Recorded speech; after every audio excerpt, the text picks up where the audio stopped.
Look at me when I'm talking to you, boy. Trash like you needs reminding of your place. Officer Dale Riker's voice sliced through the diner as he backhanded Marcus so hard his cheek struck the window. The badge on Riker's chest gleamed as he leaned in, breath thick with arrogance. Next time you laugh when I walk in, I'll make sure you remember who runs this town. His fist twisted Marcus's collar, yanking him upright for every trembling customer to witness. The heat radiating across his cheek pulsed with each breath. But Marcus stayed still, silent, unbroken. Riker had no idea he was assaulting the one boy whose father outranked every badge in the building. Before continuing, comment where in the world you are watching from, and make sure to subscribe because tomorrow's story is one you can't miss. The autumn sun slanted through Nora's diner's windows, casting long shadows across the checkered floor. Marcus Holloway slid into the worn leather booth with his friends Jamal and Trevor, their backpacks stuffed under the table. The after-school crowd had thinned out, leaving only a few regulars nursing coffee cups at the counter. Man, you should have seen Coach Wilson's face when Trevor scored that three-pointer, Jamal said, grinning as he grabbed a menu. Marcus laughed, the sound bright and natural. For real, though. I thought his eyes were going to pop out of his head. The bell above the door chimed. Officer Dale Riker stomped in, his boots heavy on the linoleum. His face was flushed red, jaw clenched tight. He'd just finished a traffic stop that hadn't gone his way, and everyone could see the anger rolling off him in waves. Nora Jensen looked up from behind the counter, her smile fading slightly. She'd seen that look on Riker before. Nothing good ever followed it. The boys' laughter echoed again, as Trevor mimicked their basketball coach's expression. Marcus wiped tears from his eyes, not noticing how Riker's head snapped toward their booth, his eyes narrowing dangerously. Something funny? Riker's voice cut through the diner's quiet atmosphere. He took 3 long strides toward their table, his hand resting deliberately on his belt. Marcus's smile faltered. No, sir. We were just— The crack of flesh meeting flesh echoed like a gunshot. Marcus's head snapped to the side, his cheek blazing red where Riker's hand had struck him. The force knocked him against the window, and his water glass toppled, spilling across the table. Silence dropped like a heavy curtain. Trevor froze mid-breath, his face pale. Jamal's hands clenched into fists under the table, but fear kept him still. At the counter, coffee cups stopped halfway to shocked mouths. Not so funny now, is it, boy? Riker's voice dripped with satisfaction. His lips curled into an ugly smirk as he straightened his uniform shirt. Behind the counter, Nora's hands shook as she reached for her phone, but her voice was steady. That's assault, Officer Riker. On a minor. In front of witnesses. Riker turned slowly, his smirk widening. Witnesses? I don't see any witnesses. Do you? His gaze swept the diner. Customers quickly looked away, suddenly fascinated by their coffee cups or phones. But Nora stood straighter, her chin lifting. Maybe not. But that new security system sure saw everything. She pointed to the small black dome in the corner, its red light blinking steadily. HD quality. Uploads straight to the cloud. Real nice picture. Something flickered in Riker's eyes. Uncertainty. Maybe even fear. But it vanished quickly behind his practiced arrogance. We'll see about that, he said, then turned back to Marcus. Stay in line, boy. Next time might not be just a slap. The bell chimed again as Riker pushed through the door, leaving behind a diner full of held breath and trembling hands. Marcus sat perfectly still, one hand pressed to his burning cheek. A thin line of blood appeared at the corner of his mouth. Trevor grabbed napkins from the dispenser, dabbing at the spilled water while shooting worried glances at his friend. I'm calling your father, Nora said, already dialing. Her free hand gripped the counter so tight her knuckles went white. This ends today. The other customers began whispering among themselves, their voices a low hum of shock and guilt. Did you see that? Someone should do something. But what can anyone do? He's a cop. Jamal slid closer to Marcus, his voice low and angry. You okay, man? That was messed up. That was so messed up. Marcus nodded slightly, but didn't speak. His eyes stayed fixed on the table, watching water drip slowly onto the floor. The red handprint on his face stood out stark against his brown skin. Nora hurried over with an ice pack wrapped in a clean towel. Here, honey. Hold this on it. She turned to check her security monitor, confirming that everything had been captured. The footage was clear. Riker's approach, the unprovoked slap, the threat. Everything. Minutes crawled by like hours. The ice pack began to melt, cold water running down Marcus's wrist. Trevor and Jamal kept shooting glances at the door, jumping slightly every time the bell chimed as customers left, whispering promises to tell their parents what they'd witnessed. When the bell rang again, Marcus didn't look up, but he felt the shift in the air, the way the remaining customers went quiet. Heavy, measured footsteps crossed the floor.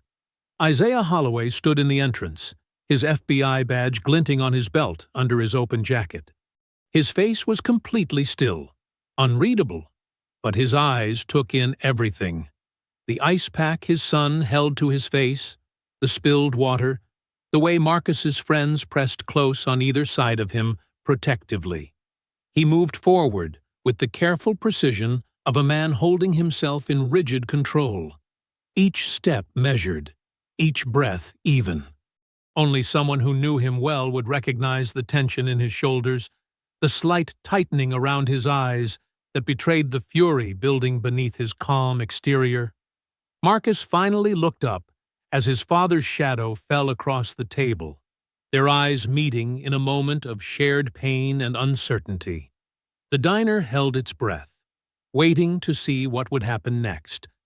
Isaiah crossed the diner floor with measured steps, his presence commanding attention without a word. The bell chimed again as Avery Holloway rushed in behind him, her nurse's instincts already assessing their son from across the room. "Marcus, baby," Avery called out, hurrying past her husband. She slid into the booth beside Marcus, gently turning his face to examine the angry red mark. Her fingers were tender but professional as they probed the swelling. "Does it hurt to open your mouth? Any dizziness?" "I'm okay, Mom," Marcus mumbled, but he leaned into her touch, some of the tension leaving his shoulders. Isaiah stood at the end of the table, his hands resting lightly on the surface. "Tell me everything," he said, his voice low and steady. His eyes never left the mark on his son's face. Nora stepped forward, wringing her hands in her apron. "That monster Riker came in here looking for trouble.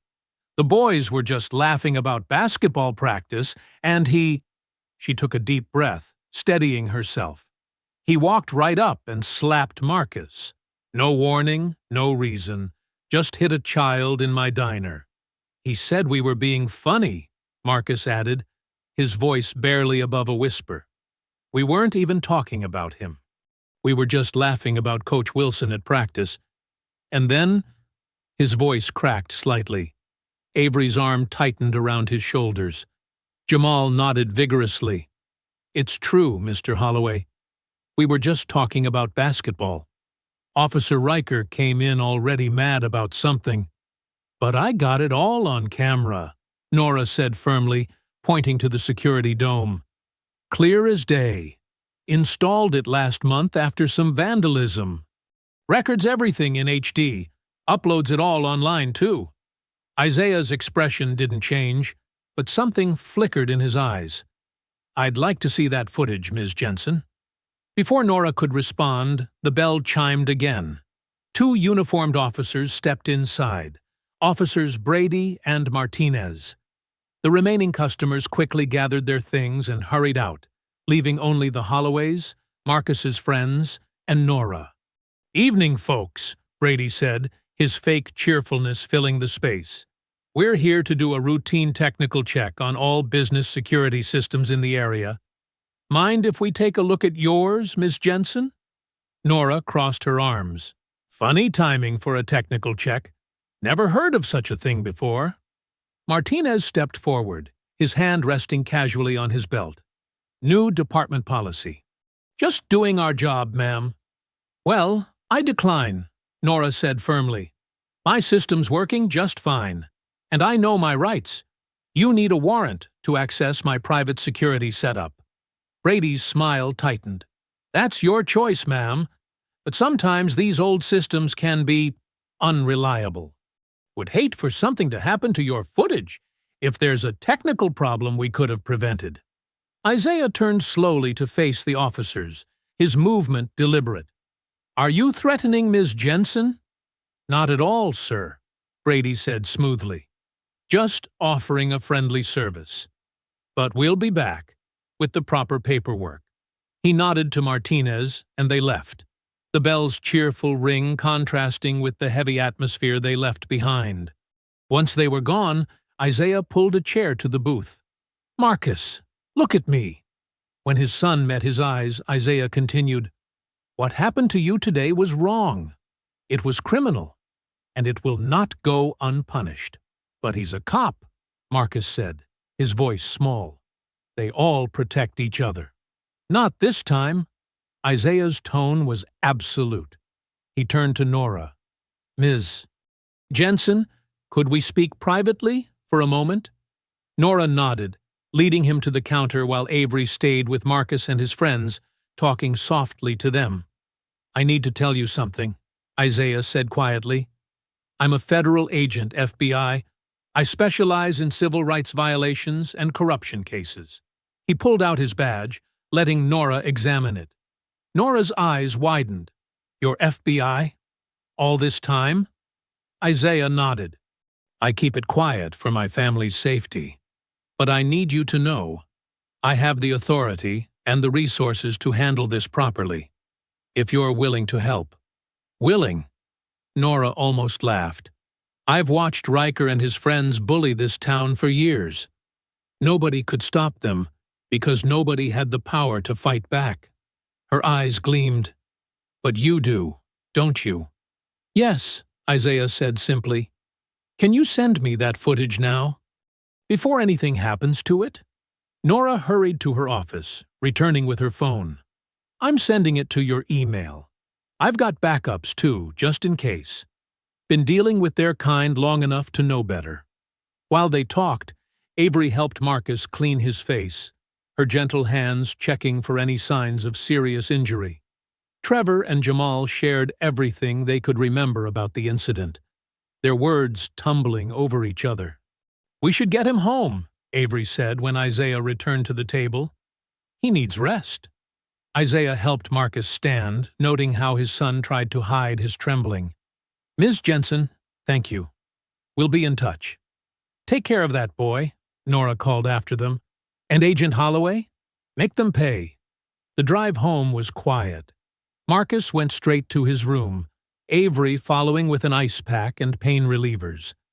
Isaiah stood in the hallway, watching his son curl up on his bed, looking so much younger than his 15 years.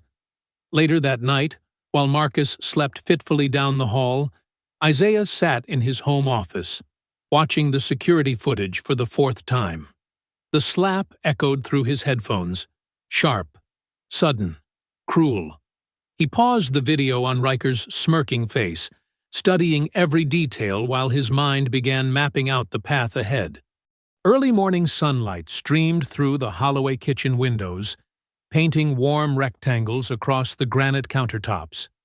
Isaiah stood at his laptop, coffee cooling beside him as he prepared to email the security footage to his federal contacts. The video would ignite an investigation, clear evidence of police brutality against a minor, impossible to ignore. His phone buzzed. Nora Jensen's name flashed on the screen. They took it, Nora's voice cracked with panic. The whole security system, they ripped it right out of the walls. Isaiah's fingers tightened on his phone. When? Must have been overnight. I just opened up and... She took a shaky breath. The wires are hanging everywhere. They didn't even try to hide what they did. Don't touch anything. I'm on my way. Isaiah grabbed his keys, pausing only to tell Avery where he was going. The morning air was crisp as he pulled into the diner's parking lot 10 minutes later. A few regular customers stood outside, murmuring among themselves. Inside, Nora paced behind the counter, her face pale. "Look," she said, pointing to the ceiling. Where the security dome had been, only torn wires remained, dangling like exposed nerves. The mounting bracket hung loose, screws scattered on the floor below. Isaiah pulled out his phone and began taking photos, documenting every angle of the damage. "They broke in through the back door," Nora said, leading him to the kitchen. "Picked the lock clean. Didn't even break anything. Professionals." She laughed bitterly. "Professionals with badges, I'm guessing." The back door showed no signs of forced entry, but Isaiah photographed it anyway. In the small office, the recorder unit was gone, leaving only empty shelves and more disconnected cables. "This is good," Isaiah said quietly. Nora stared at him. "Good? They stole my evidence. They proved there was evidence worth stealing." Isaiah's voice was steady. "This isn't random vandalism. This is confirmation of a cover-up, which is a federal crime. They're scared, Nora. They should be. But without the video, we still have the copy you sent me." Isaiah touched her shoulder gently. "This isn't over. It's just beginning." After assuring Nora he would handle everything, Isaiah drove to the police station. The front desk officer barely glanced up as he approached. "I need to speak with Chief Strickmore," Isaiah said. "Regarding an assault on my son yesterday." "Chief's busy," the officer drawled, not looking up from his phone. "Tell him Isaiah Holloway is here about Officer Riker's actions at Jensen's diner." The officer's thumb paused mid-scroll. He reached for his desk phone, murmuring something too low to hear. A moment later, he nodded toward the hallway. "Third door on the right." Chief Harold Strickmore sat behind a large desk, his silver hair perfectly combed, his uniform crisp. He smiled without warmth as Isaiah entered. "Mr. Holloway," Strickmore said, gesturing to a chair, "what can I do for you this morning?" "I'm here to file a formal complaint against Officer Dale Riker for assaulting my son yesterday." Strickmore's smile didn't waver. "Ah, yes, the unfortunate miscommunication at the diner. Officer Riker has already filed his report on the incident." "Miscommunication?" Isaiah kept his voice level. "He slapped a 15-year-old boy across the face. According to Officer Riker's report, he was responding to disruptive behavior that could have escalated into a public disturbance. He used minimal contact to maintain order. There were witnesses who have provided statements supporting Officer Riker's account." Strickmore shuffled some papers on his desk. "Your son and his friends were being loud, disrespectful. Officer Riker diffused the situation before it could become dangerous." Isaiah leaned forward slightly. "The security footage shows exactly what happened." "What security footage would that be?" Strickmore's eyes gleamed. "I understand Ms. Jensen's system suffered some technical difficulties last night. Shame about that. These older systems can be so unreliable. Are you saying you won't investigate this assault?" "I'm saying there's nothing to investigate. Unless you have clear evidence of misconduct." Strickmore spread his hands. "We take all complaints seriously, Mr. Holloway, but we can't act on unsubstantiated allegations." "My son's face isn't an unsubstantiated allegation. Teenager's roughhouse. Who knows how he got that mark?" Strickmore's tone hardened slightly. "Now, if there's nothing else?" Isaiah stood slowly. "This isn't over, Chief." "No?" Strickmore's smile returned, cold as winter. "I think it is. Have a good day, Mr. Holloway." As Isaiah walked through the station, he heard snickers from a group of officers near the break room.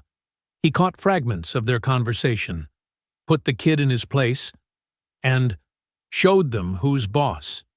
They fell silent as he passed, but their smirks remained. The morning sun had grown harsh by the time Isaiah reached his car. He sat behind the wheel, processing everything he'd seen and heard. The stolen security system, Strickmore's dismissal, the officer's open mockery. It painted a clear picture. This wasn't just about one racist cop losing his temper. The entire department was united in protecting their own, maintaining their power through intimidation and cover-ups. Isaiah parked in his driveway, his mind already cataloging resources and strategies.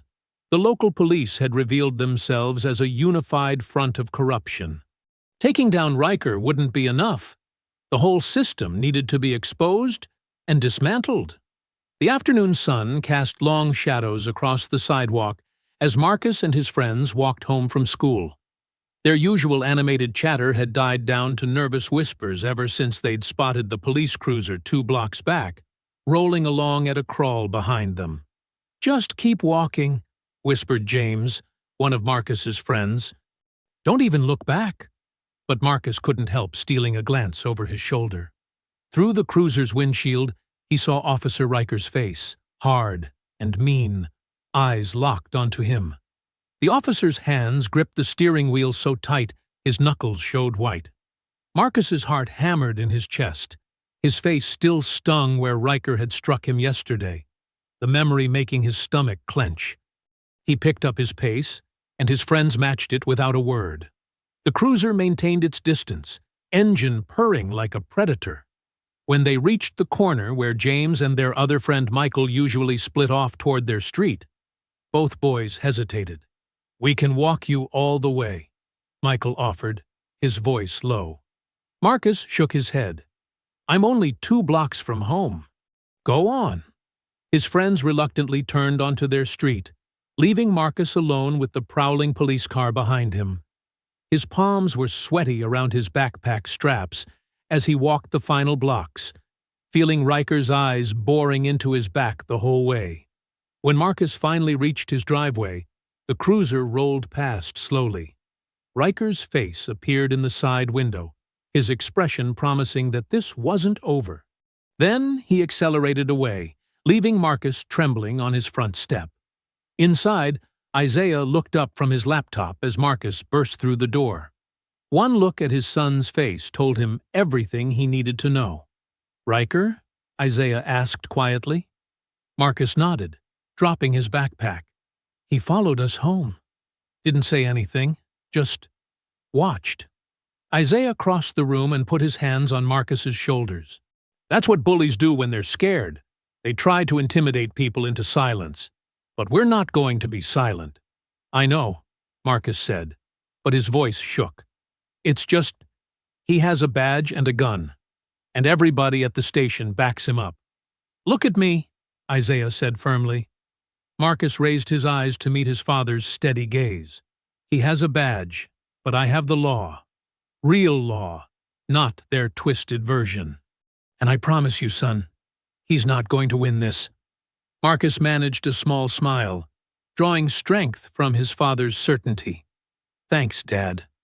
In the kitchen, Isaiah returned to his laptop where dozens of private messages filled his inbox. People who had been in the diner during the assault were reaching out, but only in secret. "He's done this before," one message read. "My nephew talked back to him last year and got the same treatment. We couldn't prove anything." Another stated, "I saw everything, but I can't come forward. My husband works for the city. They'd find a reason to fire him." Message after message told similar stories. Witnesses to Riker's brutality, victims of his aggression, all too frightened of retaliation to speak publicly. Isaiah carefully documented each account, building a pattern of abuse that stretched back years. Avery came home from her shift at the medical center and found Isaiah still at his laptop. She read over his shoulder, her expression growing more concerned with each message. "Isaiah," she said softly, "these people are scared for good reason. The department clearly has no limits. What's to stop them from escalating?" Isaiah turned to face his wife. "That's exactly why we can't back down. Every person who wrote to me is living in fear of their own police force. Marcus is living in fear. How many more kids need to be terrorized before someone stands up? I know, Avery sighed. I just worry about what they might do next. Following Marcus home? That's a threat, plain and simple. It's also proof they're getting desperate. Isaiah closed his laptop. They're used to people backing down, looking the other way. We're not going to do that. Just promise me you'll be careful, Avery said. We need justice, but we also need you safe. Isaiah pulled her into a hug. I'm always careful. That's why I'm good at my job. Later that night, as the family went through their bedtime routine, Marcus paused at his bedroom window. Dad! Isaiah joined him, following his son's gaze to the street below. An unmarked sedan with tinted windows sat idle at the curb, its engine running. After a long moment, it pulled away slowly, vanishing into the darkness. Another attempt at intimidation, Isaiah said calmly, though his jaw tightened. They want us looking over our shoulders, jumping at shadows. Is it working? Marcus asked quietly. Isaiah squeezed his son's shoulder.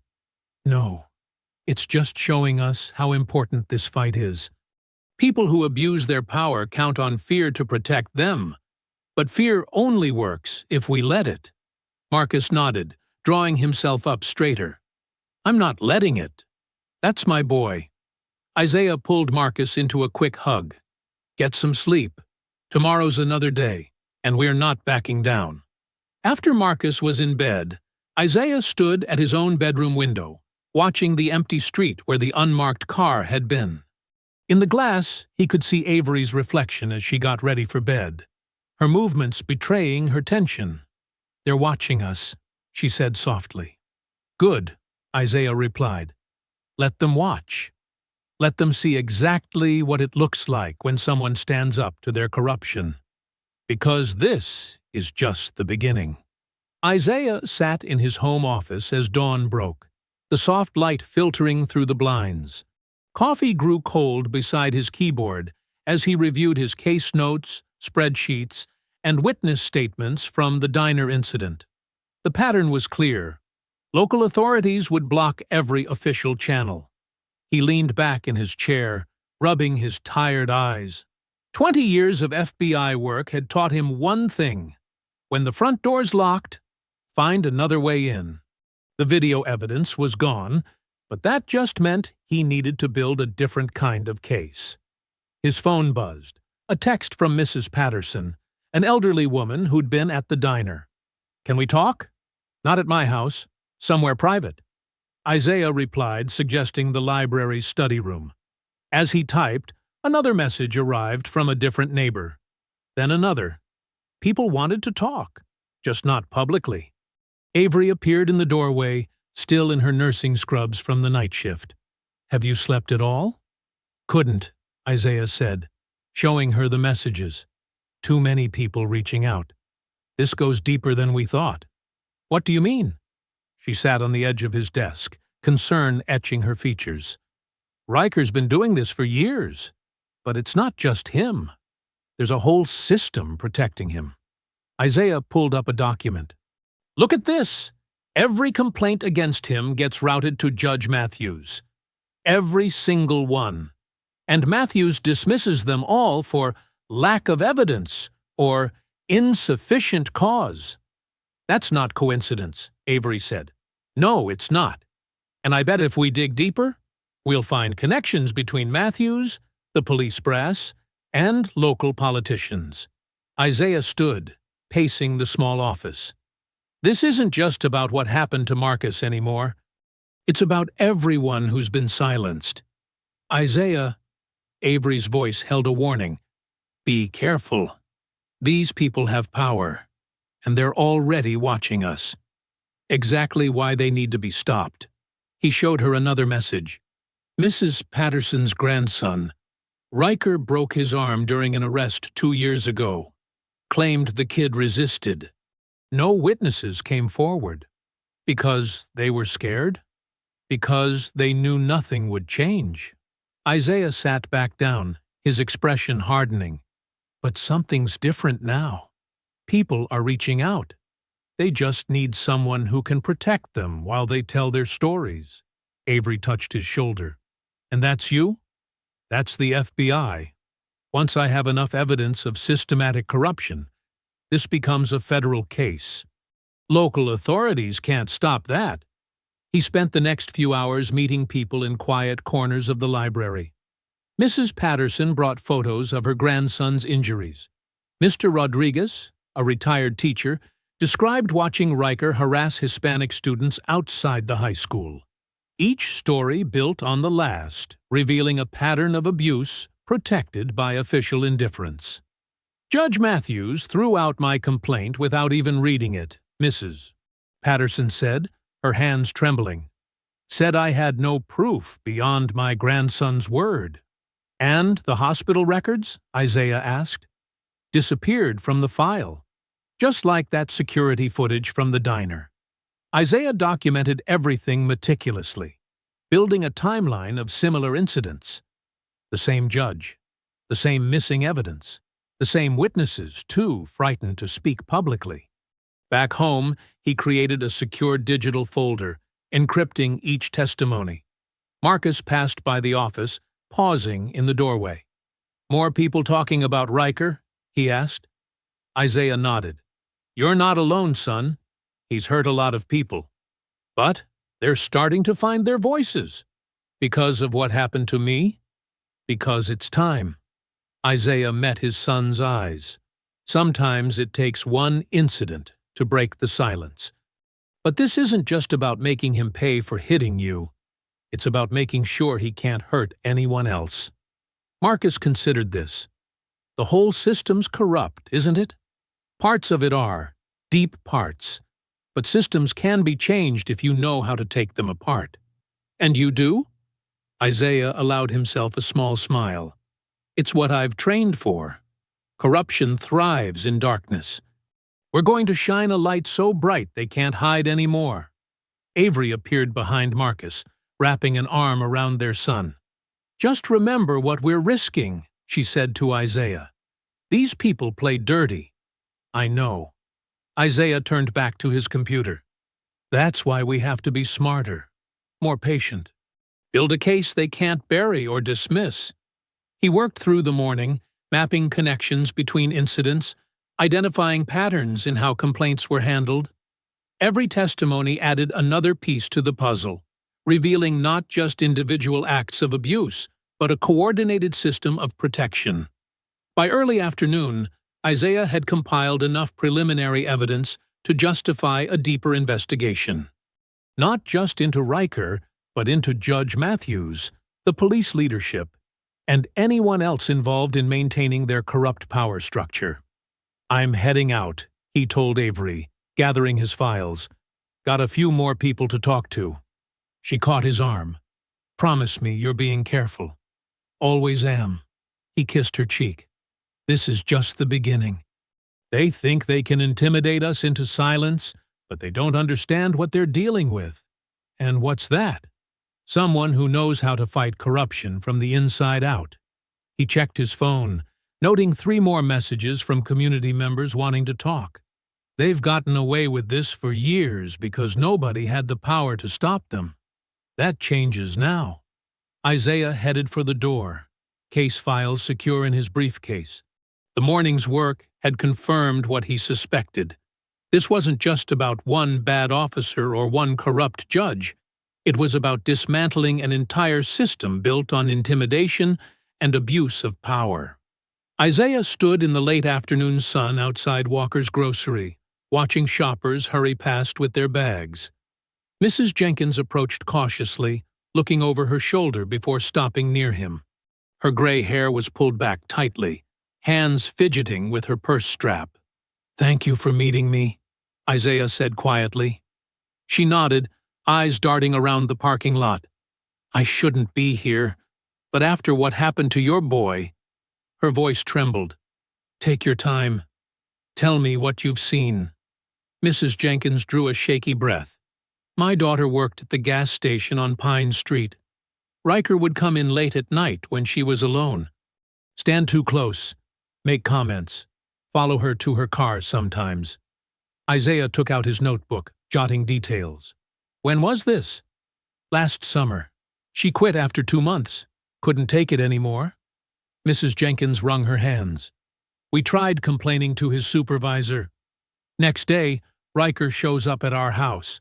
Says he's doing a routine check about suspicious activity in the neighborhood. Just stood there smirking. Did you file a formal complaint? Started to, but Judge Matthews... She shook her head. My husband's business depends on local permits. We got the message. Isaiah noticed her hands shaking. I can protect you if you'll make an official statement. No. The word came out sharp, fearful. I shouldn't even be talking to you. They watch everything in this town. My daughter moved away because of him. I'm just glad she's safe now. Others have come forward, Isaiah said gently. Together, we can stop this. You don't understand. Mrs. Jenkins glanced at a passing police cruiser. It's not just Riker. The whole department backs him up. The judge throws out complaints. The mayor's office loses paperwork. They're all connected. That's exactly why this needs to stop. She backed away, clutching her purse. I'm sorry about your son. Truly. But I can't sign anything. I can't testify. Please don't contact me again.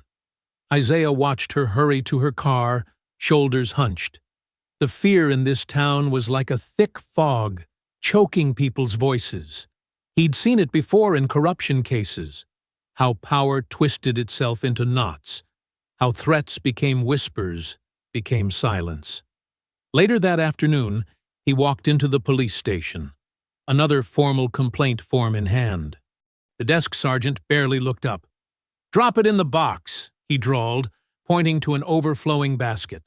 I filed one yesterday, too, Isaiah said. It seems to have been misplaced. The sergeant shrugged. Processing delays. Lots of paperwork these days. I'm sure you'll find it. Isaiah placed the new form directly on the desk. I'll keep filing them until one gets processed. Suit yourself. The sergeant swept the form into a drawer. Could take weeks, though. Months, even. Systems reel backed up.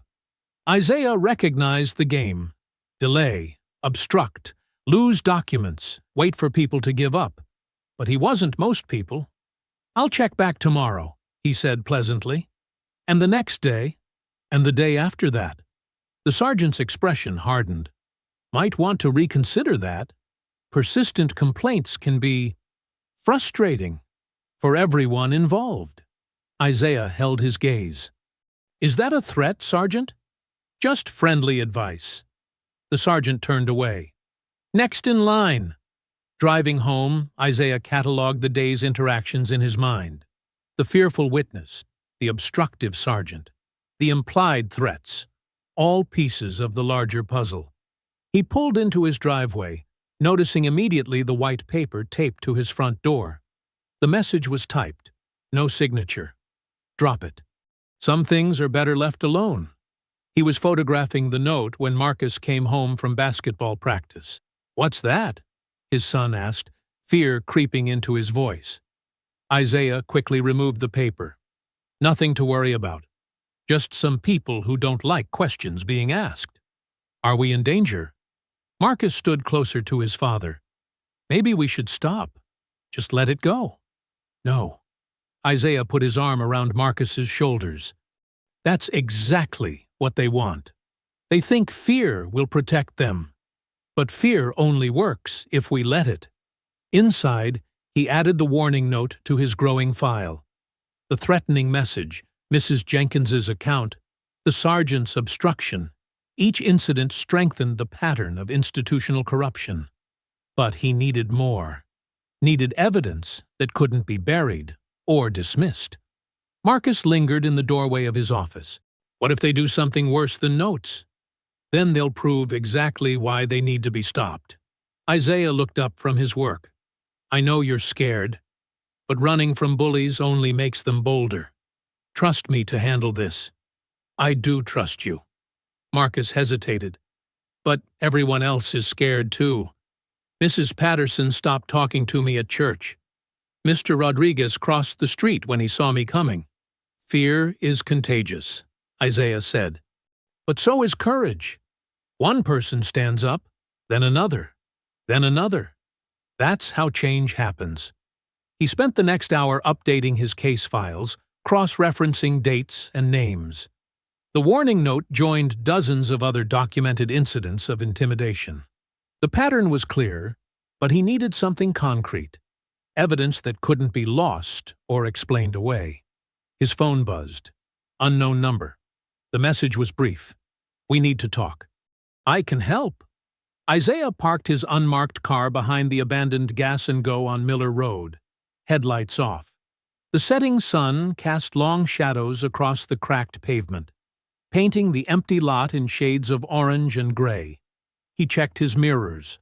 No other vehicles in sight. Deputy Eli Navarro emerged from behind the building, walking quickly with his head down. He wasn't in uniform, wearing instead a plain brown jacket and jeans. Every few steps, he glanced over his shoulder. Isaiah stepped out of his car. "Deputy."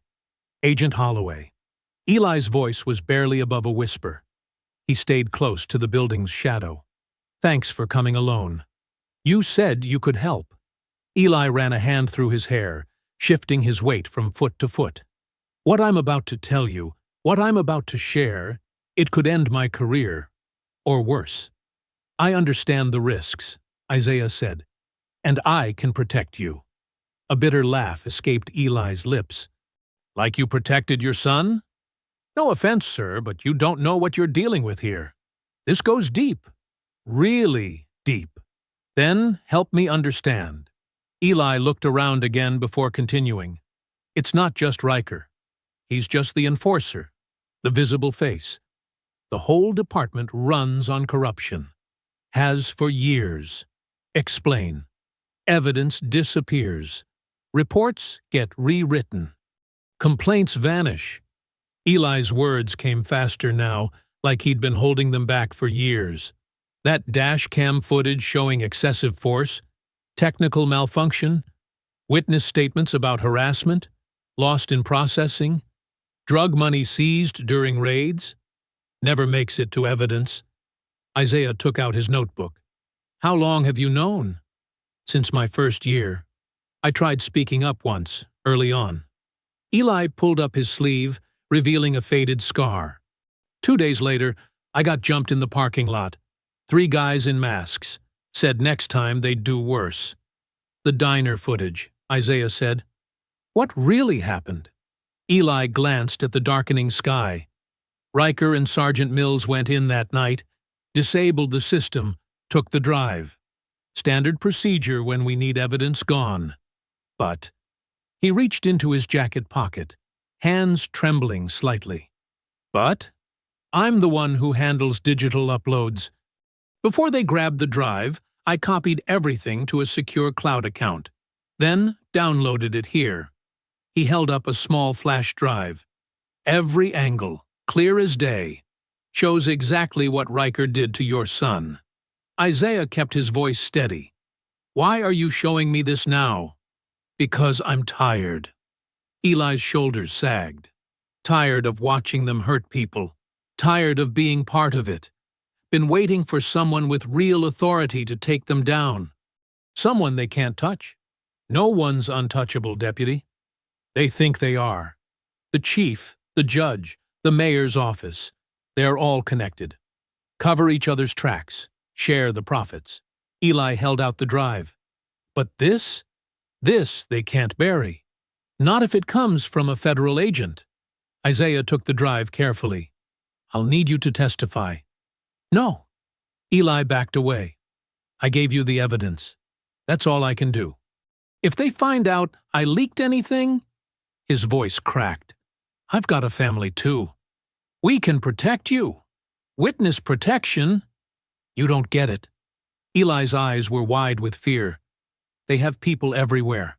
The hospital, the school system, local businesses. One word from them, and my life here is over. My kids' lives." A car passed on the distant highway. Both men instinctively pressed closer to the building's shadow. "At least let me document your statement," Isaiah said. "Off the record for now." Eli shook his head. "The video shows enough. Times, dates, badge numbers, it's all there. But I was never here, never spoke to you, never gave you anything. Deputy, please." Eli was already backing away. "Just make it count. Make them pay. But leave me out of it." Isaiah watched him disappear around the building's corner, footsteps fading into the gathering dark. The flash drive felt heavy in his hand, small but powerful, like a loaded gun. He got back in his car, starting the engine but keeping the lights off. The drive would need to be verified, authenticated. He'd need to prove chain of custody, establish its origins without compromising Eli. But if the footage was intact... A patrol car rolled past on the main road. Isaiah waited until its taillights vanished before pulling out. He took a circuitous route home, checking his mirrors frequently, watching for followers. The streets were quiet, houses lit from within as families settled in for the evening. Normal lives in a town rotting from the inside. How many others like Eli were out there? How many saw the corruption but stayed silent out of fear? His grip tightened on the steering wheel. The flash drive sat securely in his inner pocket, pressed against his chest. After days of dead ends and threats, finally, something solid. Something they couldn't make disappear with bureaucratic delays or midnight break-ins. He thought of Marcus, of the red mark Riker's hand had left on his son's face, of Mrs. Jenkins and her daughter, of Eli's scar, of all the others who'd been silenced. The evidence in his pocket wasn't just about one assault in a diner. It was about breaking a system built on fear. Isaiah turned onto his street, scanning for unfamiliar vehicles before pulling into his driveway. The house was warm with light, Marcus's shadow moving past an upstairs window. He touched the pocket containing the drive one more time before stepping out of the car. Hope was a dangerous thing in a corrupt town. But tonight, at least, it felt justified. Isaiah sat at his home office desk early the next morning, fingers hovering over his laptop keyboard. The flash drive from Eli felt like it carried the weight of the entire town's secrets. He plugged it in, holding his breath as the files loaded. The video player opened. Crystal clear footage filled his screen, multiple angles showing the diner interior. He clicked play, his jaw tightening as he watched the scene unfold again. Riker's swagger as he entered. Marcus and his friends laughing at their own private joke. The moment Riker's face twisted with rage. The sharp crack of the slap. The timestamp was clear. The metadata intact. Every angle showed the same unprovoked assault. "Thank God," he whispered, immediately creating multiple backups on his secure federal drives. He wouldn't let this evidence disappear like the original. Isaiah composed an email to Catherine Martinez, his contact at the Department of Justice Civil Rights Division. He attached the footage, along with his preliminary case notes documenting the subsequent cover-up attempts. His phone rang 20 minutes later. "Isaiah," Catherine's voice was sharp with concern. "I just watched the footage. Clear assault of a minor, abuse of power, absolutely no provocation. We're starting review immediately." "The local department is actively suppressing evidence," Isaiah said. "They've already attempted to destroy the original recording. Document everything. I'm putting this on priority status." Papers rustled in the background. "We should have preliminary authorization for intervention within days." Relief flooded through him. "Thank you, Catherine." "Don't thank me yet. Keep building your case. And Isaiah? Watch your back. Officers like this get desperate when cornered." As if to prove her point, his phone buzzed with a text from Marcus's friend Tyler just after lunch. "Riker followed us from school, made us stop walking, said we better forget what we saw or else." Isaiah's hands clenched. He called Tyler immediately, voice calm despite his anger. "Tell me exactly what happened." "He pulled up in his cruiser," Tyler's voice shook. "Made us stand there while he talked about how memories can be tricky things and how it's safer to forget. Said he'd hate to see us get hurt because we remembered wrong." "Are you somewhere safe now?" "Yeah, my mom picked us up. But Marcus—" Tyler paused. "He's really scared, Mr. Holloway." "We all are."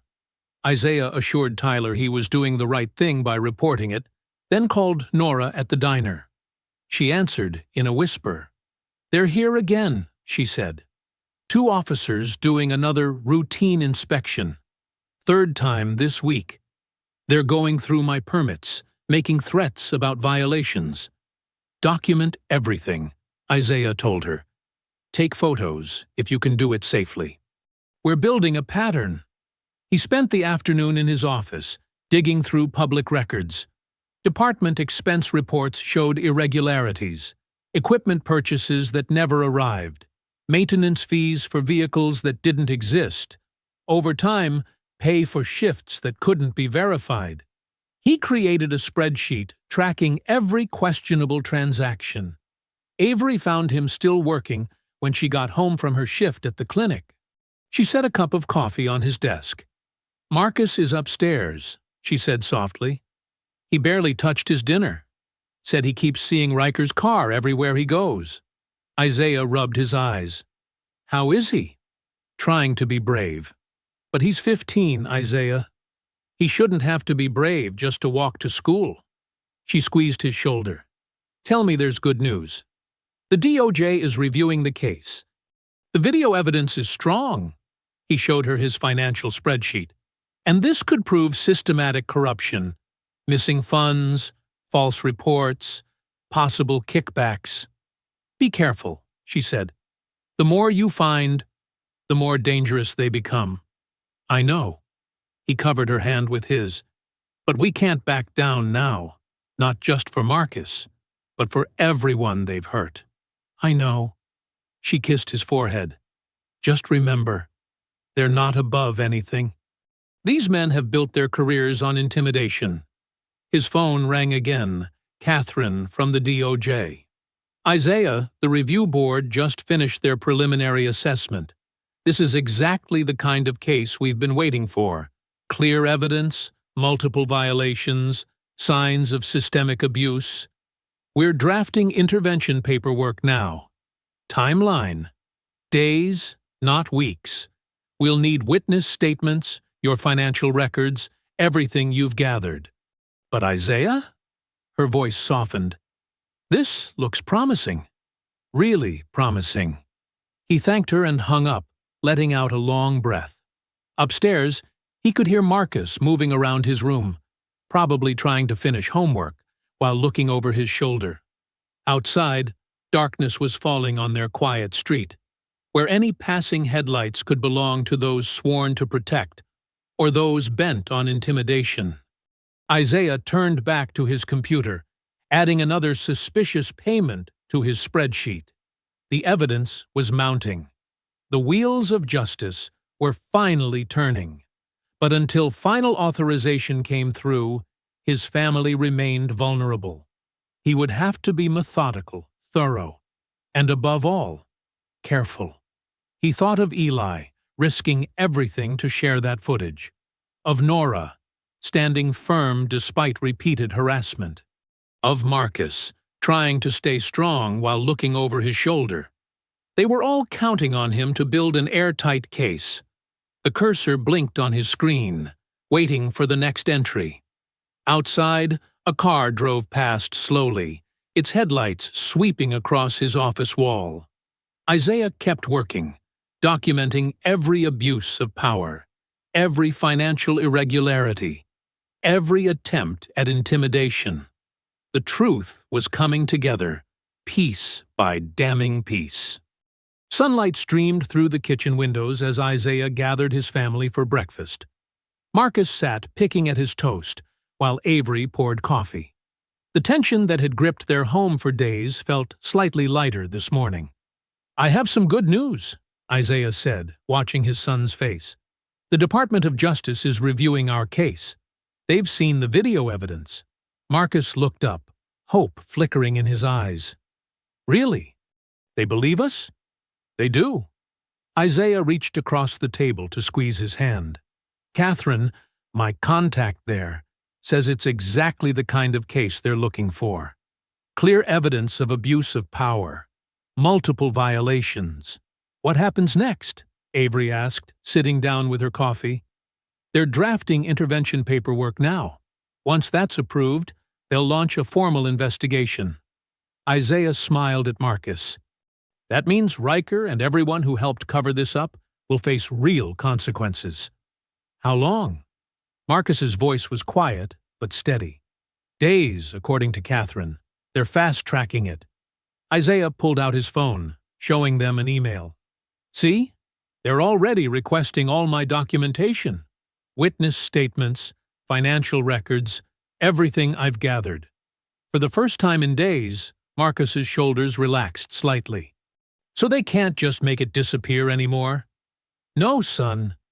This is federal now. Way above their heads. Isaiah watched relief wash over his son's face. The truth is coming out. By mid-morning, whispers were circulating through town. Isaiah got a call from Nora at the diner. The officers who have been harassing me didn't show up today, she said. And I just overheard some customers talking about possible suspensions coming at the department. Is it true? Nothing's official yet, Isaiah said carefully. But change is coming. Around lunchtime, he spotted Riker on patrol while driving to the post office. The officer's usual swagger was gone, replaced by tense shoulders and darting glances. When he saw Isaiah's car, he quickly turned down a side street. Isaiah's phone buzzed with a text from Eli. Hearing rumors about Fed investigation. Ready to testify if needed. Have more documentation to share. Stay safe, Isaiah texted back. Keep everything secure. I'll contact you when it's time. He spent the afternoon organizing his files, making sure every piece of evidence was properly documented and backed up. Financial records showing suspicious payments. Witness statements describing years of abuse. Photos of the damaged security system at the diner. The video footage itself, with all its damning clarity. Avery called from the clinic during her break. The atmosphere in town feels different today, she said. Like everyone's holding their breath, waiting for something to happen. People are tired of being afraid, Isaiah replied. Once they see real action being taken, more will come forward. Marcus texted me earlier. Said Riker's car wasn't anywhere near the school today. They're getting nervous, starting to realize they can't intimidate their way out of this one. That evening, the Holloways sat down to dinner together.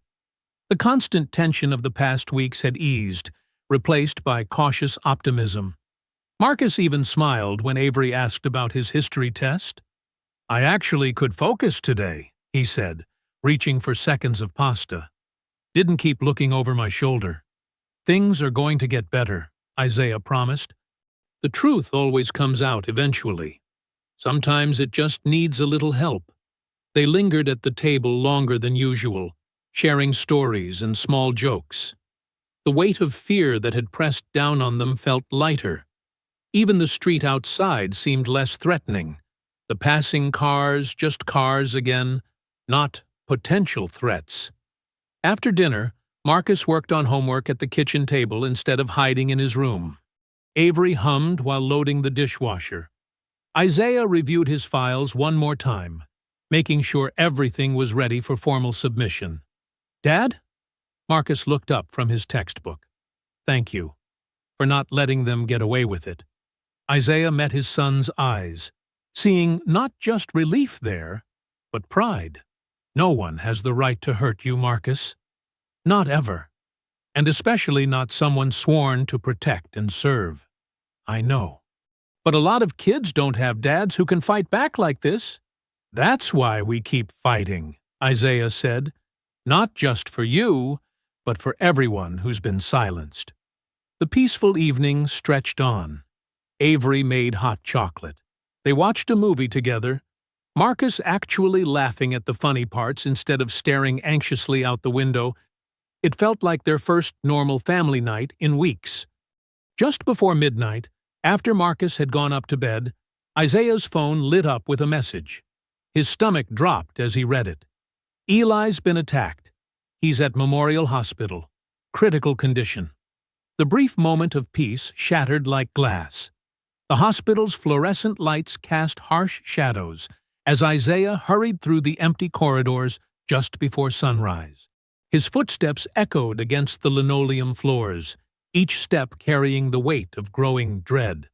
The night nurse directed him to room 312, her face grim. Isaiah stopped in the doorway, his breath catching at the sight before him. Eli lay motionless in the hospital bed, his face so swollen it was barely recognizable. Tubes and wires connected him to softly beeping machines. Dark bruises covered every visible inch of skin. "Mr. Holloway?" A doctor approached, clipboard in hand. "I'm Dr. Matthews. I've been overseeing Deputy Navarro's care since he was brought in." "How bad is it?" Isaiah asked, his voice tight. "Multiple facial fractures, 3 broken ribs, severe trauma to the larynx." Dr. Matthews spoke quietly, glancing at his notes. "The damage to his throat is extensive. Even after it heals, he won't be able to speak for at least 6 to 8 weeks." Isaiah moved closer to the bed, studying the brutal evidence of what happened to the one person who dared to help him. Was he conscious when they found him? No. A jogger discovered him in the park around 11 last night. The doctor hesitated. "Mr. Holloway, these injuries, they were deliberately inflicted. Whoever did this knew exactly how to cause maximum damage without being lethal. They wanted him alive but silent," Isaiah said, more to himself than the doctor. "The police were here earlier taking statements," Dr. Matthews added carefully. "They seemed unusually quick to label it a random mugging." Isaiah's jaw clenched. He knew exactly which officers had visited. The same ones loyal to Riker, already working to bury another truth. He pulled out his phone to photograph Eli's injuries, documenting everything while he still could. The morning sun was just beginning to paint the sky pink when his phone buzzed. Catherine's name flashed on the screen, his DOJ contact. Finally, something might go right. "Isaiah." Her voice was strained. "I'm sorry. The intervention authorization has been pulled." The words hit him like physical blows. "What? How?" "Someone way above my pay grade made a call. All I know is there was contact from a major political donor in your district. Suddenly we're being told there are insufficient grounds to proceed." She paused. "Isaiah, I've never seen interference this fast, or this complete. Whatever you're onto, you've scared someone with serious influence." His free hand gripped the hospital bed rail until his knuckles went white. "Catherine, I have video evidence, witness statements, financial records showing—" "I know, but orders are orders. They're shutting it down completely." She lowered her voice. "Watch your back, Isaiah. These people clearly aren't playing by any rules." The call ended, leaving him standing in the sterile hospital room with unconscious Eli and his crumbling case.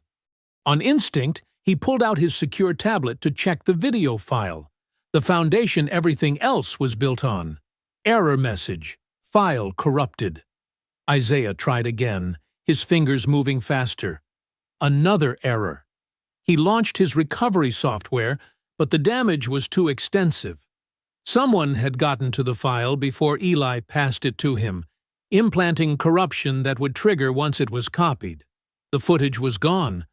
A nurse came in to check Eli's vitals, her soft shoes squeaking on the floor. "Poor thing," she murmured, adjusting an IV line. "Family's been notified, but they're out of state. Won't be here until tonight." Isaiah looked at Eli's battered face, at what happened to someone who simply tried to do the right thing. In less than 6 hours, every piece of hope had been systematically destroyed.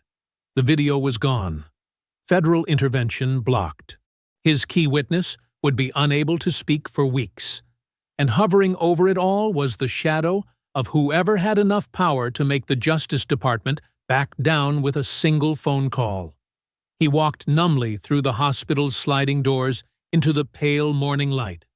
The parking lot was starting to fill with early shift workers, normal people heading to normal jobs. But nothing felt normal anymore. Inside his car, Isaiah gripped the steering wheel, trying to steady his racing thoughts. Months of careful work, demolished in a single night. The realization that corruption reached far beyond a small-town police department, stretching into halls of power he hadn't even considered. And worst of all, the knowledge that he'd have to go home and tell Marcus that justice wasn't coming after all. The morning sun crept higher, warming the car's interior, but Isaiah felt cold.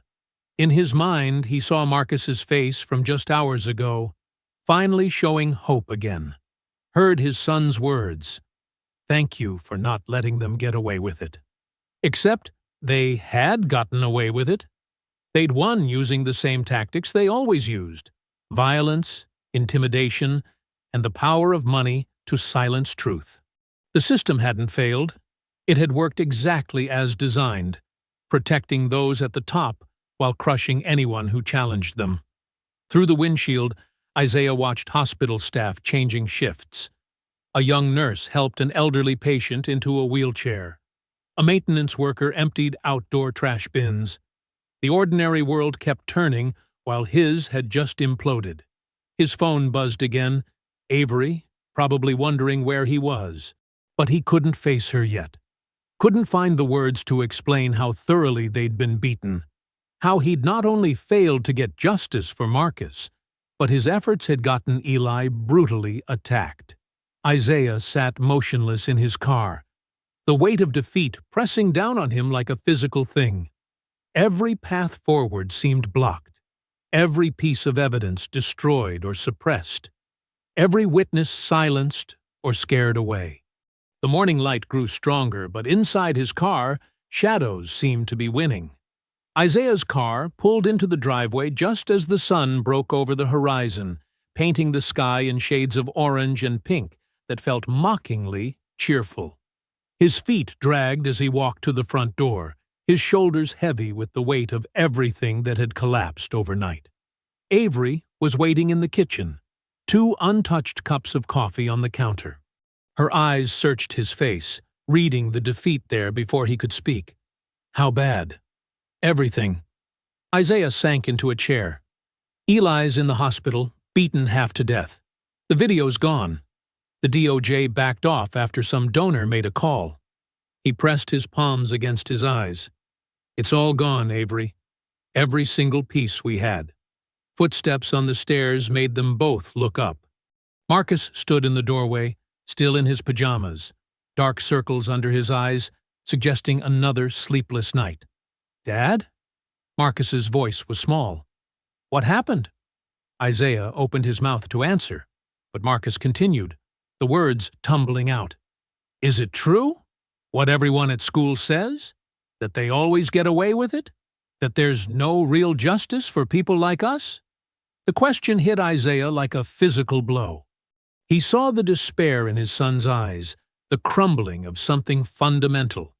That childlike belief that right would triumph over wrong, that truth would matter more than power. Marcus, Isaiah started, but found himself struggling for words. Because they say Riker's done this before. That nothing ever happens. That the whole system just protects them. Marcus's voice cracked. So maybe they're right. Maybe justice isn't real. Avery moved to comfort Marcus, but Isaiah held up his hand, standing slowly. Something was shifting inside him, grief transforming into steel-hard determination. Listen to me, Isaiah said, his voice low and intense. Justice is real, but sometimes we have to fight for it differently than we planned.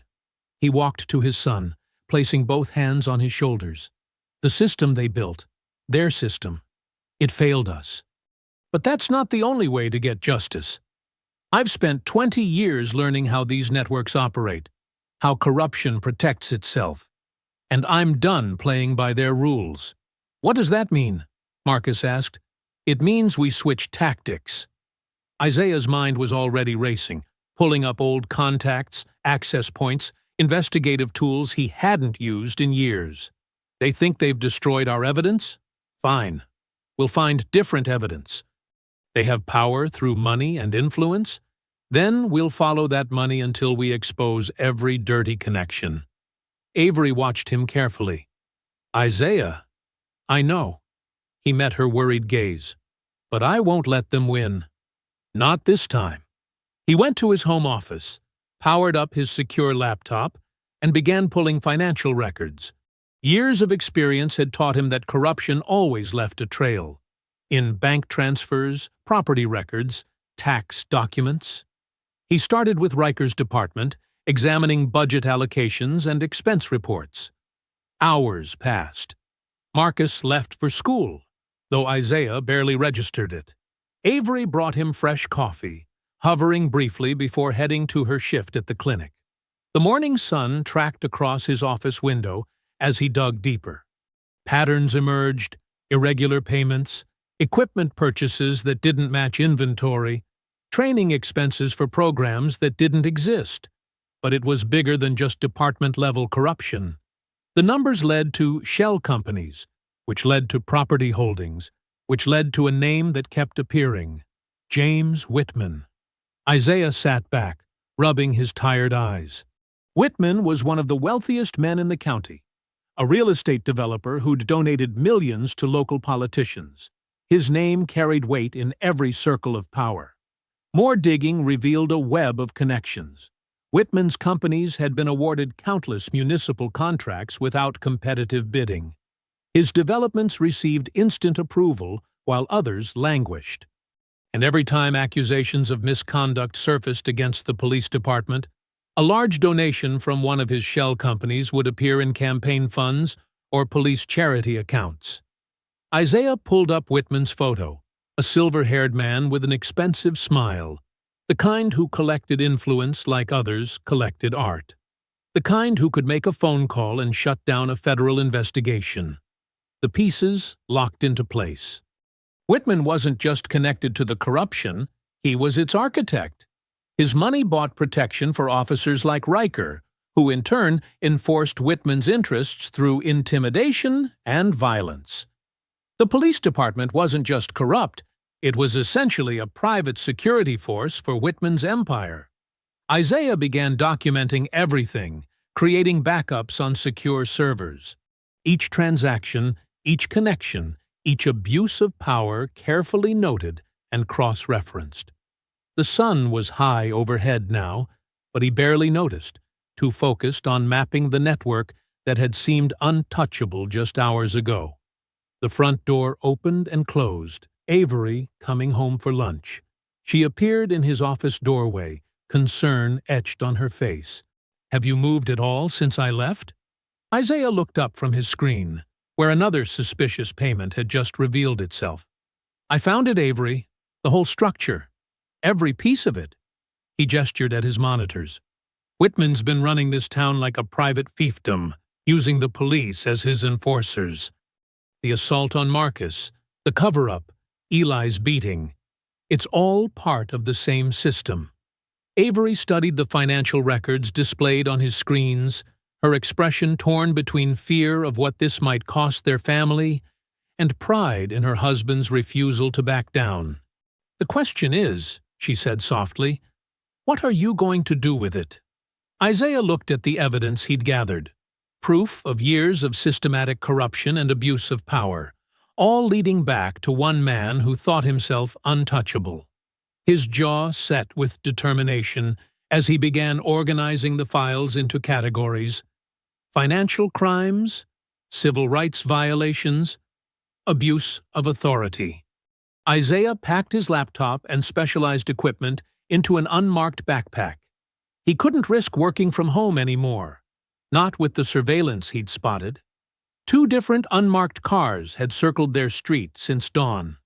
"I'll be at the business center downtown," he told Avery. kissing her cheek. Better security, and they can't watch me there without drawing attention. The Liberty Business Center occupied the third floor of a glass office building. Isaiah had rented a private suite there years ago under a corporate shell company. Standard procedure for sensitive cases. The space offered what he needed: secure internet, controlled access, and most importantly, privacy. He set up his equipment methodically. The air conditioning hummed steadily as his specialized recovery software began scanning for digital breadcrumbs. Years of experience had taught him that deleted files often left traces, ghost data that most people didn't know how to fully erase. "Come on," he muttered, eyes fixed on the screen as the program worked. "Show me what they tried to hide." After 3 hours, the first breakthrough came. The software had recovered partially deleted metadata from the police department's internal server, timestamps and file names matching the night of the diner incident. Isaiah leaned forward, fingers flying across the keyboard as he isolated the fragments. The metadata revealed multiple copies of the video file had been created, then deliberately wiped. But they'd been sloppy, leaving digital fingerprints. Each copy had been accessed from different department computers, creating a trail of who had viewed it before its destruction. Isaiah documented everything, noting each timestamp and user ID. The pattern showed a clear timeline of the cover-up, from the moment the footage entered their system to its eventual deletion. But he needed more. Metadata alone wouldn't be enough. He switched to his audio equipment next. During his years with the FBI, he'd learned that corrupt officers often felt safe talking inside their patrol cars, believing the cabin was secure.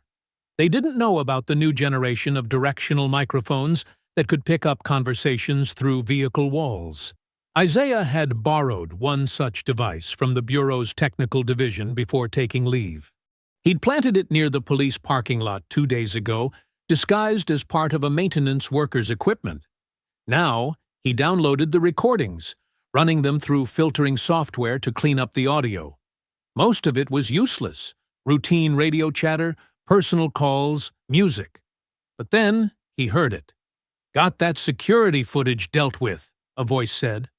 Isaiah recognized Officer Matthews, one of Riker's closest allies in the department. "Better have," another voice replied. "Sergeant Cooper. Can't have evidence floating around." "Did you wipe the backup drives too?" "Yeah, but Riker wanted the original. Said he'd handle it personally." "Smart. Keep it close, keep it safe. These FBI types, they don't give up easy." Isaiah's heart raced as he enhanced the audio, cleaning it further. The conversation continued, detailing how they'd coordinated the theft and subsequent cover-up. It was exactly what he needed: direct confession of evidence tampering. But the mention of Riker keeping the original drive, that was the real gold. If he could find it, he'd have undeniable proof. Isaiah pulled up rental property databases, cross-referencing names and aliases commonly used by officers trying to hide assets. Hours passed as he searched, fueled by coffee and determination. Finally, a pattern emerged.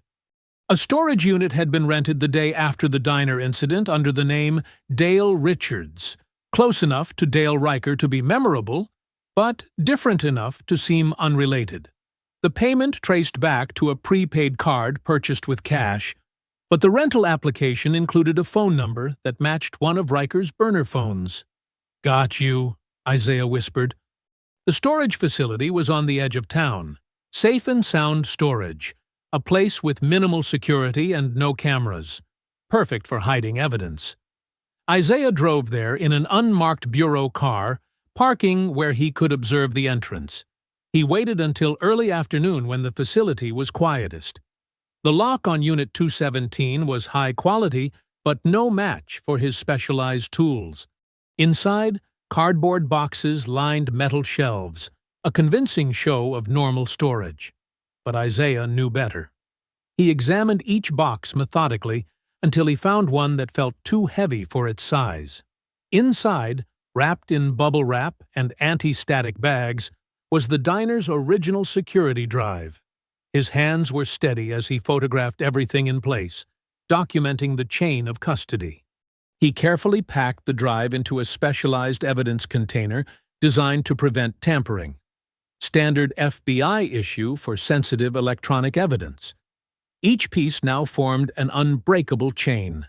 The recovered metadata showing the cover-up, the audio of officers confessing to evidence tampering, and the original drive itself, found in a storage unit rented under Riker's alias. Back at the business center, Isaiah reviewed everything one final time. The case was solid. More than solid. It was airtight.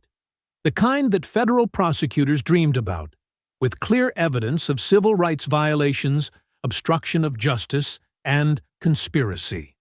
He pulled out his phone, scrolling to a number he rarely used. Assistant Director Robert Callahan headed the FBI's Public Corruption Task Force. He was the highest-ranking official Isaiah knew who couldn't be bought or pressured. A man known for taking down entire corrupt systems regardless of political consequences.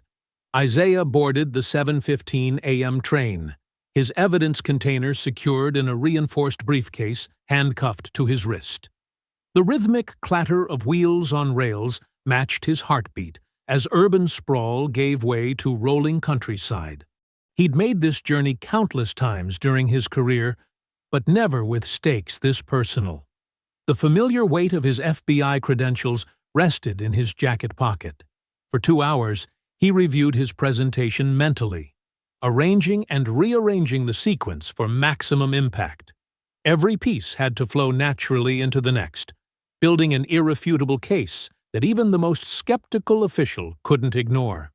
Other passengers dozed or scrolled through phones, unaware that the unassuming man in the gray suit carried evidence that would shake an entire police department to its foundation.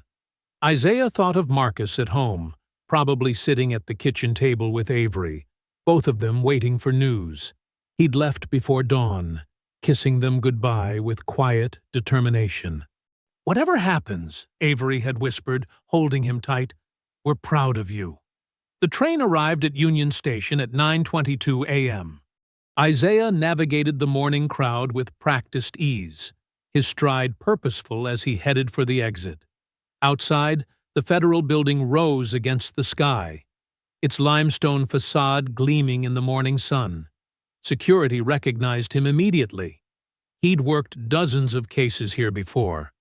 But today, they treated him with extra formality, noting his visitor badge and evidence container with professional curiosity. The elevator carried him to the 12th floor, where the Public Corruption Task Force occupied an entire wing. Assistant Director Robert Callahan's office showcased 30 years of service through the photos and commendations on its walls. The man himself sat behind a broad desk, silver-haired and sharp-eyed, reading glasses perched on his nose as he reviewed a preliminary brief Isaiah had sent ahead. "Agent Holloway," Callahan said, standing to shake his hand. "I've been expecting you." Isaiah placed his briefcase on the conference table and began his presentation. He started with the diner footage, letting the raw violence of Riker's assault speak for itself. Callahan's jaw tightened as he watched Marcus being struck.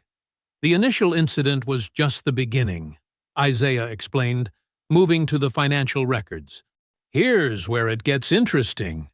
He laid out the complex web of corruption, starting with the suspicious departmental expenses. Bank records showed regular payments to shell companies owned by the political donor who'd blocked the DOJ intervention. Those same companies had made donations to the police pension fund and the re-election campaign of the judge who dismissed complaints against officers. "The money trail is clear," Isaiah said, pointing to highlighted transactions. "But it gets worse." He played the audio recordings next. The officers' casual discussion of evidence tampering echoed in the quiet office. Callahan leaned forward, his expression darkening as he listened to them conspire. "And here's the crown jewel," Isaiah said. carefully removing the original security drive from its container. Found this in a storage unit rented under Riker's alias.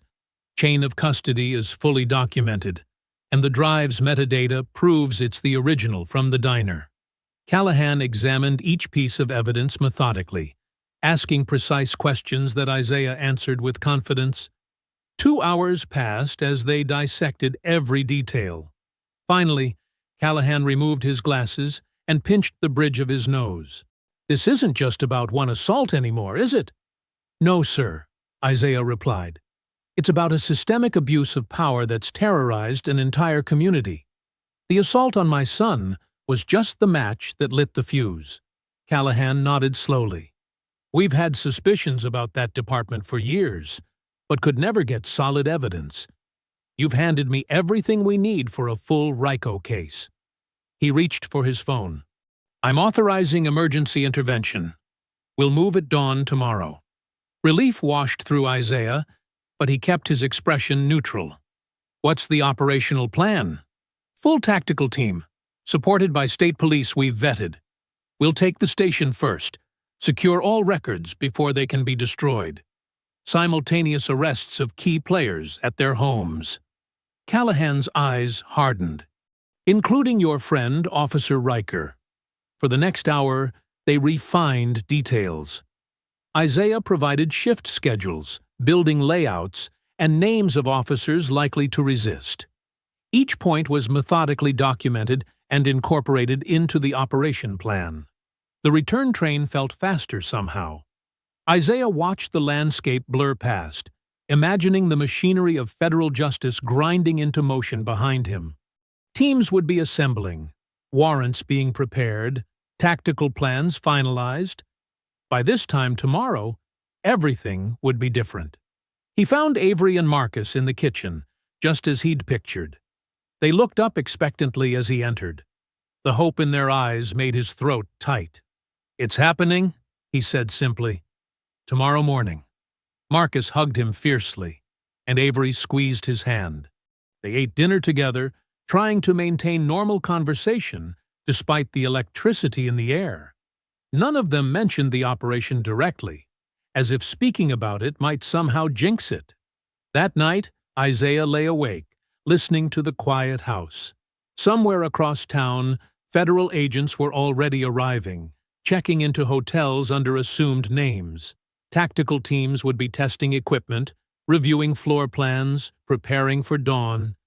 Through his window, he could see stars scattered across the dark sky. In just a few hours, those same stars would fade as black SUVs rolled silently into position around the police station, carrying the justice he'd fought so hard to secure. The early morning fog clung to the ground as unmarked federal vehicles glided into position around the police station. It was 6:45 a.m. Shift change would begin in 15 minutes. Isaiah and Marcus watched from their parked car across the street, far enough away to be safe, but close enough to witness everything. "Are you ready?" Isaiah asked softly. Marcus nodded, his eyes fixed on the station's front doors, where officers would soon arrive for the morning shift.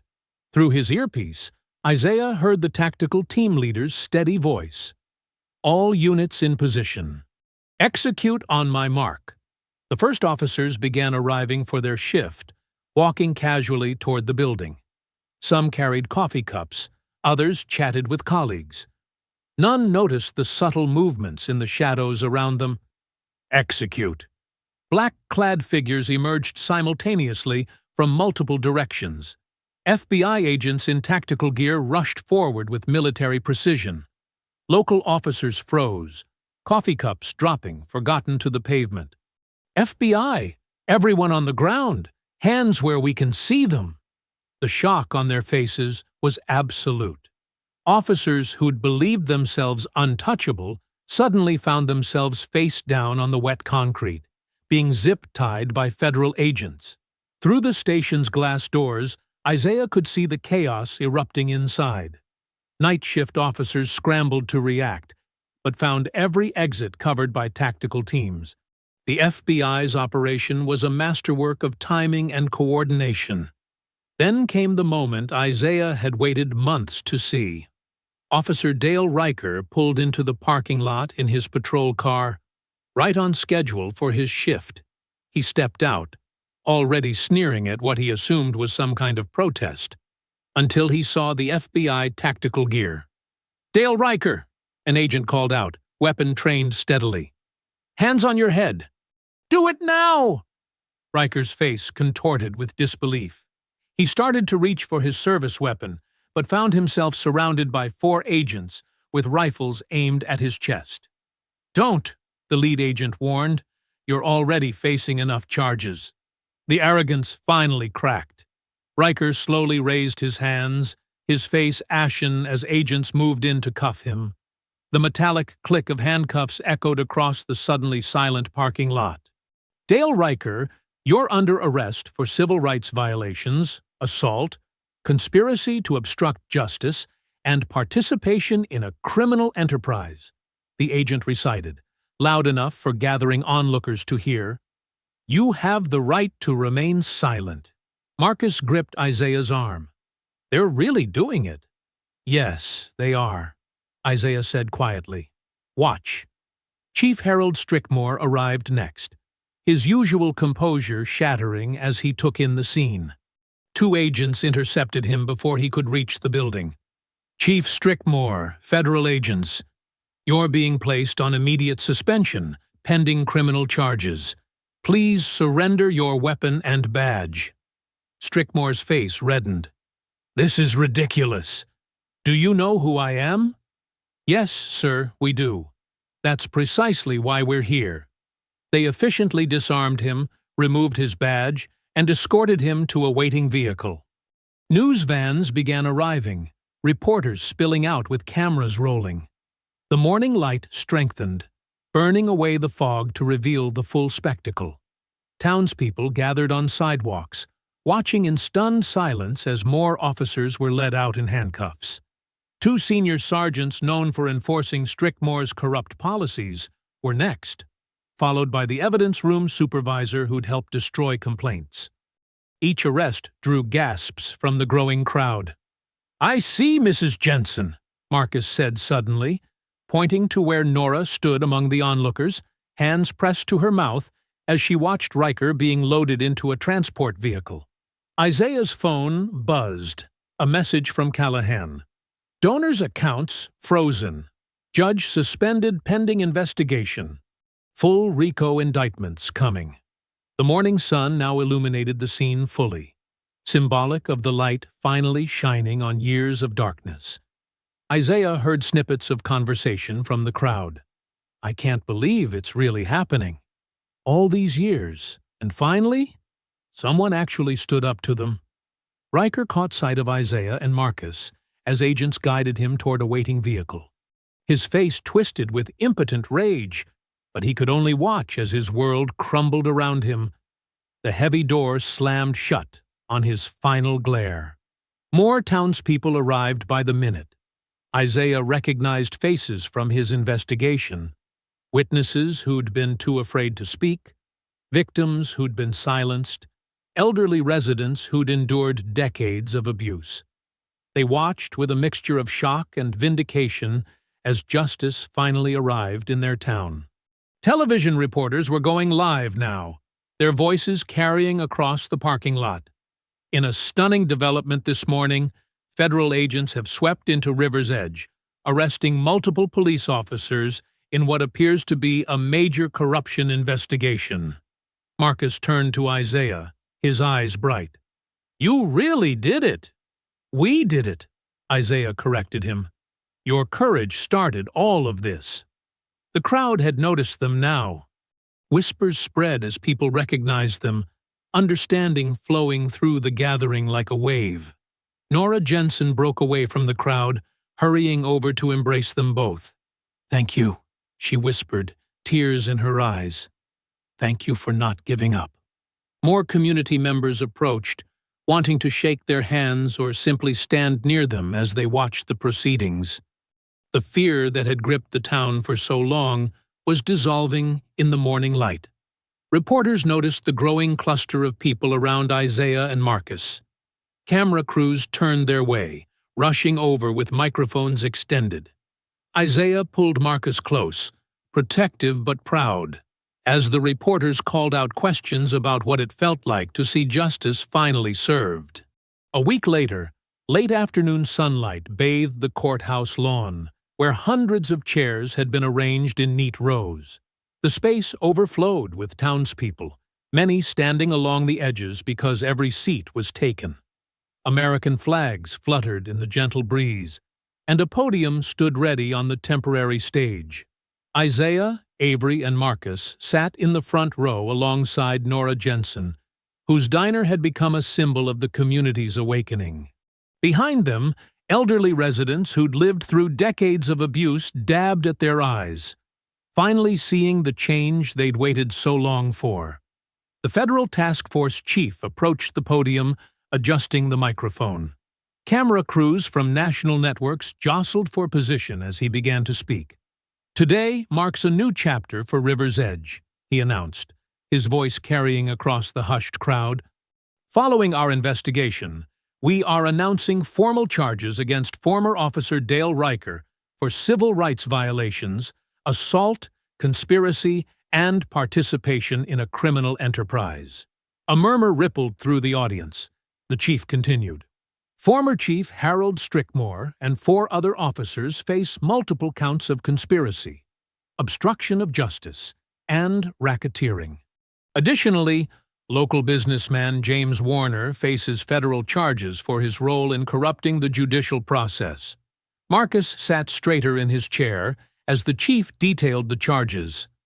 Each count represented another brick pulled from the wall of corruption that had seemed so impenetrable just weeks ago. "The evidence gathered was extensive and damning," the chief explained. "We discovered systematic abuse spanning years, destroyed complaint records, manufactured evidence, witness intimidation, and financial fraud.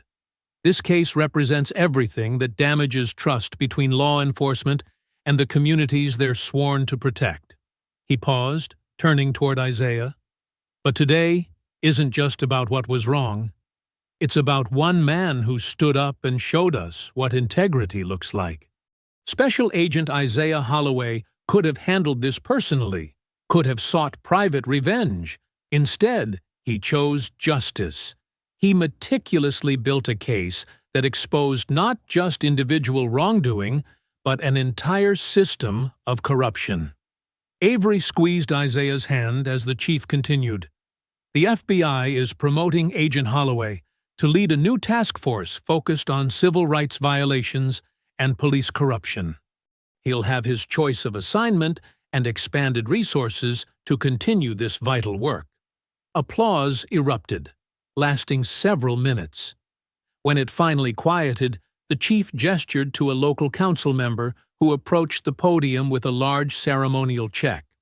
"In recognition of the courage shown by Marcus Holloway," the council member announced, "we are establishing the Marcus Holloway Resilience Scholarship Fund with an initial endowment of $50,000.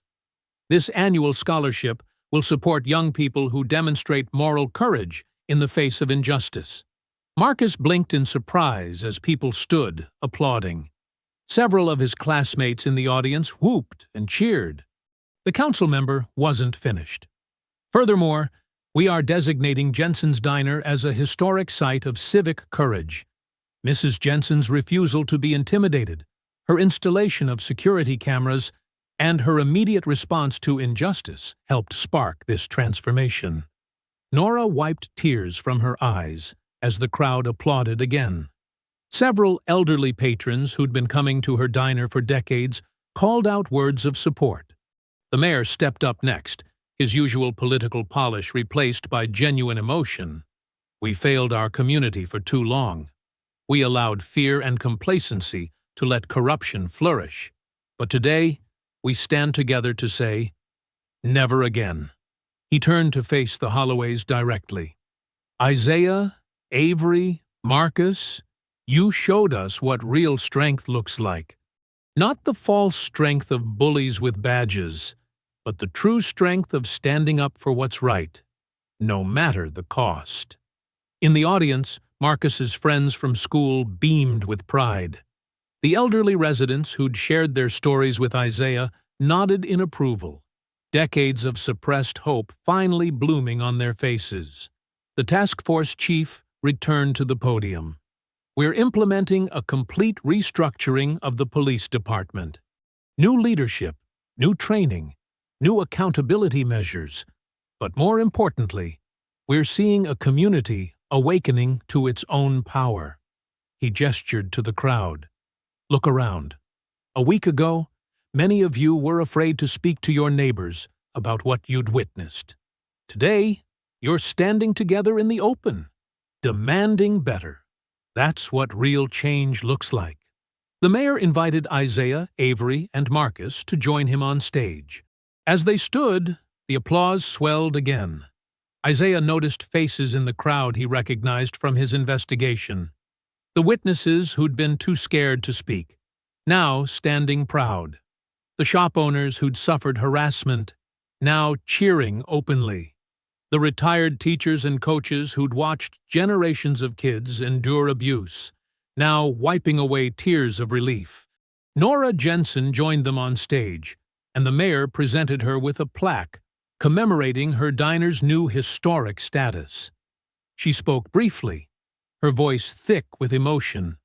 "For years, we all just accepted that this was how things had to be," she said. "We told ourselves nothing would change. But all it took was one brave young man, one dedicated father, and one community finally willing to stand up and say enough."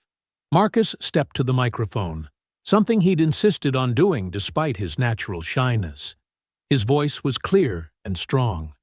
"A week ago, I wasn't sure justice was real," he admitted. "But now I know it is, if we're brave enough to demand it and persistent enough to work for it." The elderly residents in the front rows nodded vigorously, some raising their hands in approval. They'd waited longest for this day, and their joy was profound. The task force chief made one final announcement. Starting tomorrow, federal investigators will begin meeting with any community members who wish to report past abuses. Every complaint will be heard. Every incident will be investigated. The wall of silence is down. The atmosphere was electric with possibility. Neighbors who'd barely spoken before were embracing. Young and old, black and white, all united in this moment of transformation. Isaiah placed a hand on Marcus's shoulder as the applause swelled again, the sound rolling across the courthouse lawn like thunder. The voice of justice finally breaking through years of enforced silence. If you enjoyed the story, leave a like to support my channel, and subscribe so that you do not miss out on the next one.